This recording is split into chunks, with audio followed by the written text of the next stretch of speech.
We're in the middle of a series called Never Give Up. And so the last few weeks we've been talking about this word called resilience. Can somebody tell me what the definition for resilience is without peeking? My bad. I should have given you more heads up. It's bouncing back and growing stronger after you have struggled, failed, or faced hard stuff in your life. How many of you guys have faced hard stuff in your life before? It's not fun, is it? No. Resilience is the ability to be able to bounce back after experiencing something tough in your life, which is a skill that all of us need in life because we're all going to experience tough times. We're all going to know what this is like to experience. And so in order to have a faith that is strong, that is built on the rock and not the sand, in order to have the kind of faith where you can withstand the storm, you got to have something called resilience. Part of this is something on your own, and part of this is something that the Spirit of God gives us as He dwells inside of us. So we've been talking about this. If you've missed some of it, you can catch up on YouTube. But I want to ask you guys a question, okay? How many of you guys think that things in life are better alone? All the introverts are kind of like, but they're not going to raise their hand because they're introverted. How many of you guys think life is better with friends?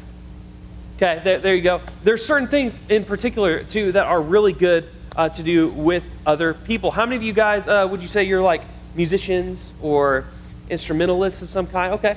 Can you come and be my example for a second? Here, come on up. Here's what I want you to do. Can you play guitar? What was that? No? Can you pretend? Cool. All right. I want you to play this guitar. I've even got a pick for you here. Ready? Look at this. It's a cool little holder because I learned leading worship that you drop things once in a while, and so you got another pick right there, just lock and load. So go ahead and just play something. So it's a little big on you, I'm sorry, but I think you can manage, okay? Just, there you go. Yep.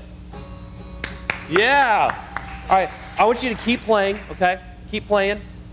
And can you sing at the same time for me? Okay? This is not on, but we're going to pretend. Okay? I want you to play for me and sing at the same time.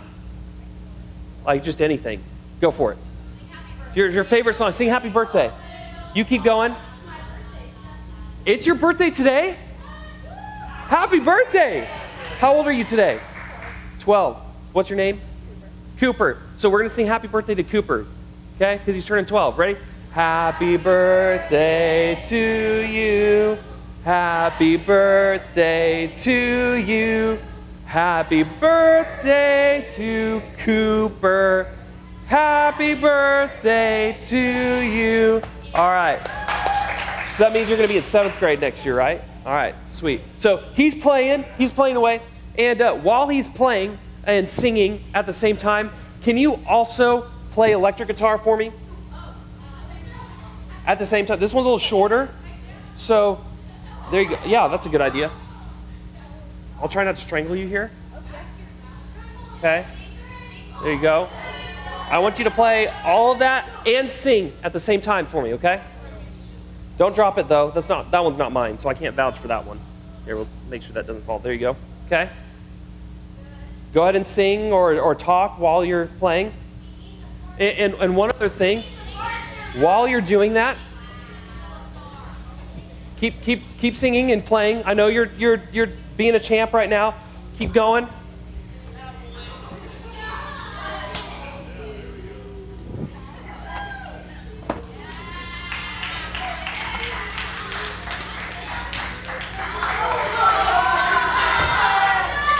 Can you also play this for me while you're singing and playing? There you go.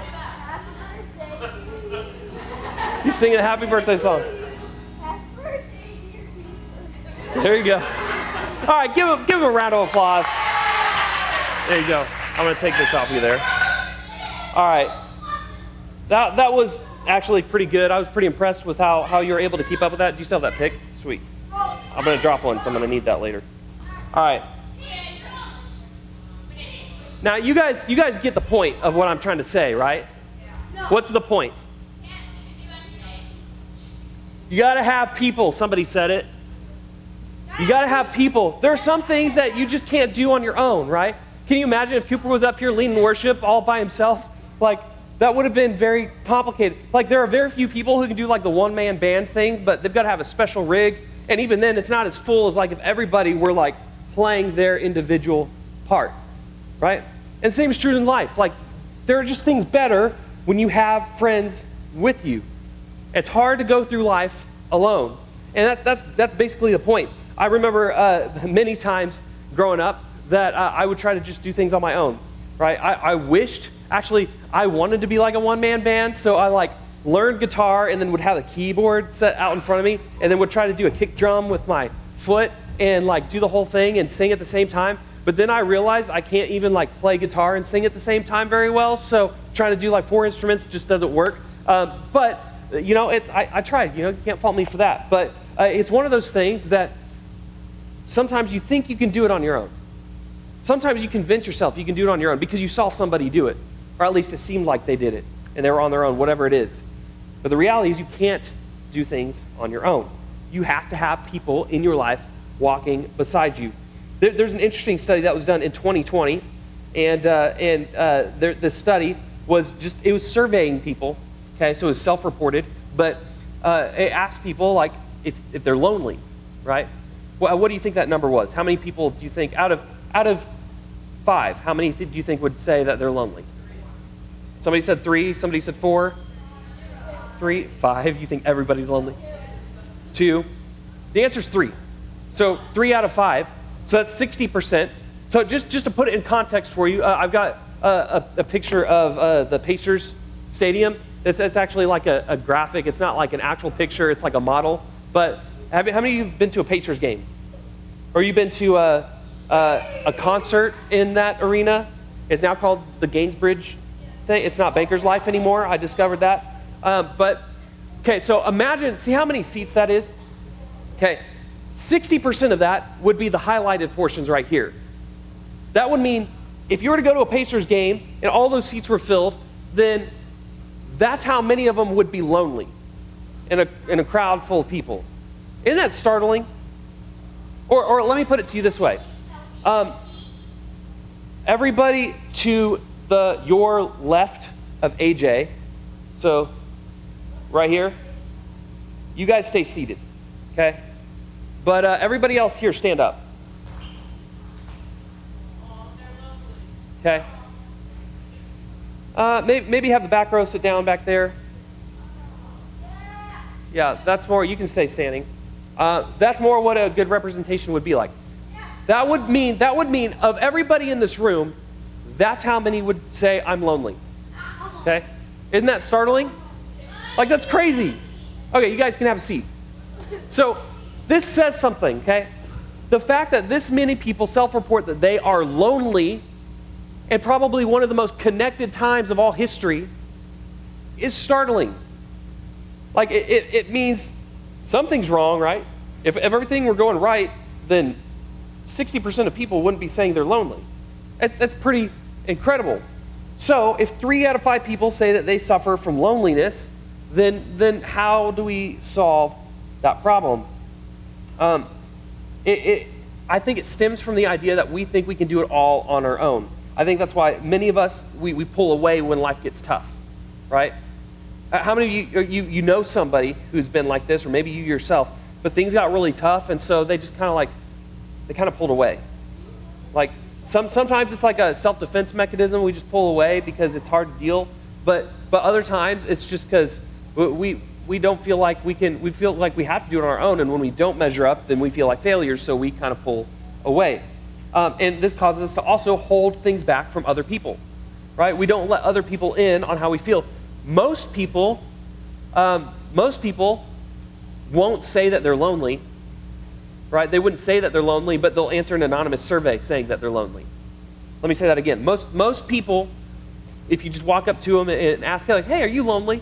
They'll probably be like, no, I'm good. But if you ask them in an anonymous survey where they don't have to identify who they are, they'll say they're lonely. Which means we got a problem thinking that we're supposed to do it all on our own. We're not supposed to let other people know our struggles. We're not supposed to let people know how we actually feel. And this is scary. This is a big deal. So, if that's kind of some of the things that it comes from, like the idea that we think we have to do it all by ourselves, if that's the mentality that we're up against, then we should figure out how to address that. We should figure out how do we go through life and go through tragedy, go through pain, go through hard things, go through tough seasons, and not do it alone. That's the key. Because if the reality is that we're all going to go through hard things, then how do we set up our lives in such a way that we don't go through it on our own? Because the temptation is going to be to pull back. The temptation is going to be like, even if you don't know what to say, if you'd be open to tell somebody you're lonely, you don't know how to say it. You don't know how to communicate how you're feeling sometimes. I'm a grown man and I struggle with this at times. Sometimes I don't even know how I'm feeling until I stop and think about it because I'm a dude and I just ignore my feelings sometimes. But this is the reality that we live in. And so how do we go through life and figure out how to do it right? Remember, resilience is our ability to bounce back and grow stronger after we have struggled or failed or faced hard stuff in our lives. So how do we build that resilience? By putting people around us that care about us. So in the last few weeks, we've talked about Paul, who was an apostle, probably the greatest Christian to have ever lived other than Jesus, because we know the most about what he accomplished. He went around and planted churches. A lot of our New Testament was written by him. There were letters to different churches. But Paul wasn't a loner. Paul couldn't do it all on his own. He had other people with him. He had people like Barnabas and Silas and Mark, who all traveled with him at times. How many of you guys, you look to your heroes, you look to people that you think are like I want to be like them, and you think like they didn't struggle. They can't possibly struggle with the things that I struggle with. Do you guys think that sometimes? Like maybe you look at somebody famous or a YouTuber, or maybe you look at other people in your life that you know are maybe a few seasons ahead of you, and they seem like they have their life all together, and you think there's no way they struggle with what I struggle with. But the reality is everybody struggles. And Paul is no exception.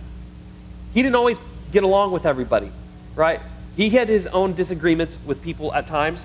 And so at one point, Paul and his friend Barnabas, they got into a little bit of an argument, which is not always great. But Paul was frustrated with their friend Mark. Felt like he wasn't pulling his weight. They felt like he was bailing on them. And so he wasn't real happy about it. But Barnabas, well, see, he and Mark were cousins. So Paul found the wrong person to vent to about Mark. And Barnabas and Paul, they ended up going their separate ways. They're like, we're still brothers, but I think I'm going to do this alone for now. And Paul goes on his own way. And what we find out is a few years later, here's what happens. Okay? This is when Paul is writing to Timothy in 2 Timothy 4, and he says this. He says, get Mark and bring him with you because he is helpful to me in my ministry. So what we find, and this is a few years later, that even when somebody like Paul has a disagreement with somebody and tries to go things alone, it's like almost the Spirit was convicting him in this moment or reminding him, hey, Paul, I know you're super Christian. You've been through all the things. You've been beaten. You've been shipwrecked. Remember out at sea, we talked about this a few weeks ago. You've been through all the things. You've been thrown into the prison. You've been stoned for your faith. You've been through it. But that doesn't make you a super Christian. You can't do it on your own. And Paul is faced with this reality while he's in prison, and he's faced with this reality when he can't get to everywhere that he wants to be. And so he writes to Timothy, and he's like, hey, go and get Mark. Like he's going to be helpful. You need him. I know this is simple, but don't miss how important this is. Paul realizes how important it is to have other people help. He realizes how important it is to not go at it alone. You got to have people in your life that care. And it seems like that Paul came to recognize, whether through his own circumstances or maybe through Mark's own actions. Maybe he realized he misjudged Mark. I don't know what it was. But we see that Paul has a change of heart. That he goes, you know what? I'm going to stop trying to just do this on my own. And it means none of us are too good to learn. None of us are too good to go it at our own. But I want you guys to remember never to give up on others. Because when you go through a hard time, or when you've been hurt by somebody else, it can be really easy to give up on everybody. How many of you, I felt this way. I won't make you raise your hand. But somebody hurts you. Somebody stabbed you in the back. Somebody talks bad about you. Somebody does something that just, they embarrass you in front of the team or whatever it is. And your immediate knee-jerk reaction is to be like, fine, I quit. I give up on everybody, and just walk away, right? That's the natural gut reaction. When somebody wrongs us, it makes us want to give up on everybody. And there's lots of people who have walked away from the faith and walked away from Christianity because somebody else who said they were a Christian did something hurtful. And they're like, I don't want any part of that. But it's important to recognize that we are all human, we all struggle, we all fall short, and you can't give up on people. People may hurt you. People may do things that are bad. People may do things that don't seem very Christian. You yourself might do things that aren't always Christian. But you wouldn't want other people giving up on you, and you can't give up on others.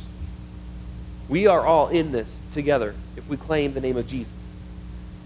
And so we have to recognize this truth that we can never give up on others. Now, just to clarify though, that doesn't mean that you shouldn't set healthy boundaries between people who are toxic to you at times, okay? Sometimes there are people that you just should not be around, okay? I'm not saying you should just willingly just, here, slap me, here, hurt me, right? Like, don't be a martyr in that regard unless you feel like God is specifically calling you to something and you have other people to back you up. But like, there are times where it's okay to have good boundaries. That's not what I'm saying. What I am saying is that if you have to set up boundaries in some toxic relationships and some people, then make sure you supplement that with having healthy friends, with having people that can walk beside you, lock arms with you, and walk with you through whatever it is that you're going through. Okay? We need other people in order to help us grow. See, other people help us stay positive. Whenever you're going through a rough patch, whenever it's, maybe you don't even want to hear things you want to be mad, you want to be angry, you want to be lonely because that's how you feel. And you don't want people to bring any positivity, but you need people to help you grow. You need people to help you stay positive because staying positive is really important. When life gets tough, sometimes the only thing you have is to just choose joy. And so you need people around you to help you do that. Secondly, you need other people to provide the support that you need. Okay? You need other people that can give you the strength when you don't have any. People that can go at things with you. So never give up on others. Something I would add to that too is just, to sometimes if you're not the person that is tempted to give up, sometimes you need to be the friend that never gives up on somebody else who is going through a hard time. You need to be there for them in their hurt and their struggles and their hardships. Because you showing up, even if they put on a face and act like they don't want you there, sometimes the best thing you can do is not any words that you say. Maybe it's not the best advice, but it's just your presence, just being there. There's something that I learned in Bible college when I was taking some counseling classes and some psychology classes. And I'll never forget this. My professor said this because we were all getting ready to go into ministry, to work at churches and stuff. And he goes, you know what? There's going to be hard things that happen in your congregations. There's going to be tough things that happen in life. And you're not going to have the answers. You're not going to be able to say, you know what? This is why this happened, and here's God's plan. Because sometimes we're not privy to those details. And even if you were, it wouldn't be helpful to talk about it in that time. He goes, people won't always remember what you said. Sometimes they will, but they won't always. But you know what they will remember? They'll remember how you made them feel. They'll remember if you were there for them. The most powerful thing that you can do for a friend is to show up and be there for them, even if you don't have the right words to say.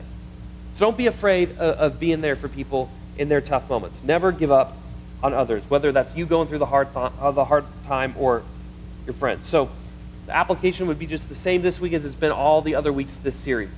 One, you got to be able to step back and observe what's happening in my situation. Let's have all the facts straight. What are the things that I'm saying are happening versus the things that are actually happening? In other words, what do I feel is happening versus the reality, what's actually happening? Look at things objectively if you can. And if you can't, bring others in to help you see objectively.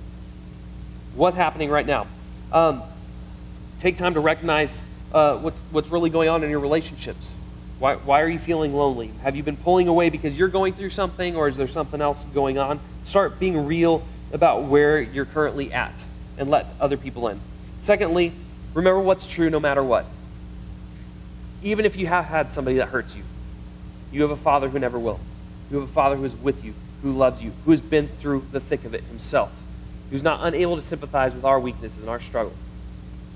We have a God in Jesus who has walked this life and been betrayed by friends, who's been hurt, who's lost loved ones. so you're not alone. What's really true is God has given you his Spirit to dwell inside of you, to give you the strength when yours falls short. So, remember what is true, despite what's going on and what's happening in your life. And third, remember what can you do? Right? There are certain circumstances that are beyond our control. Sometimes we're lonely because of our own actions. Sometimes we're lonely because we can't figure out why. But maybe there's something going on inside of us and we need more help. Maybe you need counseling. Maybe you need another step. Right? Figure out what that is for you, and you can figure that out by talking with other people older than you, wiser than you, that have been through it before. So seek wise counsel and figure out what steps you can take when it comes to the hard things that you're going through. Okay? You're not meant to go through it alone. That's why you got small group leaders, to be here for you, to care for you, and to walk through some of these things with you. So remember never to give up on others. Right? Never give up on other people, even when it gets tough. So as you guys get ready to go to small group, I want you to think about this question. What's one thing that you're going through right now that you want to share with someone else? What's one thing that you're going through right now that you want to share with someone else? Maybe life is great for you. Maybe it's all rainbows and butterflies. You're not going through any hard times right now and you're just enjoying life. That's great. What's one thing that you can share with somebody else that's going on in your life, good or bad? If there's something not so great going on in your life and you haven't really told anybody, or you haven't really been honest about how you're feeling, what's one thing that you can share with those around you, right? Small groups are meant to be a safe place, a place where you can open up and be vulnerable, to care, and you're going to meet love in return. So let me pray for you guys. You'll be dismissed to your small groups, and then we'll be done for the week.